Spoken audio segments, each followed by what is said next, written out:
മലയാളത്തിൻ്റെ ബാഹുബലി എന്ന് തന്നെ വിശേഷിപ്പിക്കാവുന്ന ബ്രഹ്മാണ്ഡ ചിത്രം എമ്പുരാൻ മാർച്ച് 27 റിലീസ് ചെയ്യുകയാണ്. ടിക്കറ്റുകൾ ചൂടപ്പം പോലെ വിറ്റുതീർന്നു. 1 മണിക്കൂറിനുള്ളിൽ 96,000 ടിക്കറ്റുകൾ. മലയാള സിനിമ കണ്ട എക്കാലത്തെയും വലിയ ടിക്കറ്റ് വിൽപ്പന. ഇതിനിടയിലും എമ്പുരാൻ സിനിമയുടെ ബജറ്റ് എത്ര, താരങ്ങളുടെ പ്രതിഫലം എത്ര തുടങ്ങിയ ചോദ്യങ്ങൾ അന്തരീക്ഷത്തിൽ മുഴങ്ങുകയാണ്. ഈ സിനിമയുടെ ബജറ്റിനെക്കുറിച്ച് ഞങ്ങൾ എവിടെയും പറഞ്ഞിട്ടില്ല. ചിത്രത്തിൻ്റെ സംവിധായകൻ പൃഥ്വിരാജ് പറയുന്നു, ഈ സിനിമ കാണുമ്പോൾ നിങ്ങൾക്ക് എന്തു തോന്നുന്നുവോ അതാണ് ഈ സിനിമയുടെ ബജറ്റ്. അതിനൊപ്പം ഞാൻ ഒരു ചാലഞ്ചും വെക്കുകയാണ്. നിങ്ങൾ ഊഹിക്കുന്നത് എത്രയായാലും അത് ഈ സിനിമയുടെ യഥാർത്ഥ ബജറ്റിനേക്കാൾ കൂടുതലായിരിക്കും, പൃഥ്വിരാജ് കൂട്ടിച്ചേർത്തു.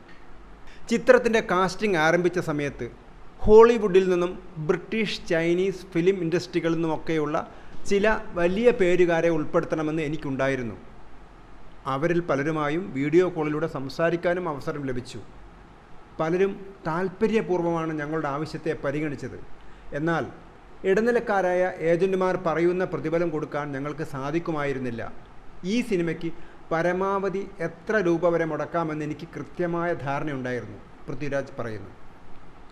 ചിത്രത്തിൽ മോഹൻലാൽ 1 രൂപ പോലും പ്രതിഫലമായി വാങ്ങിയില്ല എന്നാണ് പൃഥ്വിരാജ് പറയുന്നത്. പൃഥ്വിരാജും പ്രതിഫലമൊന്നും വാങ്ങിയില്ലെന്ന് മോഹൻലാലും പറയുന്നു. ചിത്രത്തിലെ സാങ്കേതിക പ്രവർത്തകരും അഭിനയിച്ച വിദേശ താരങ്ങളുമെല്ലാം ഞങ്ങളുടെ വിഷനും ശ്രമവും മനസ്സിലാക്കി പ്രതിഫലം നോക്കാതെ ഒപ്പം നിൽക്കുകയായിരുന്നു.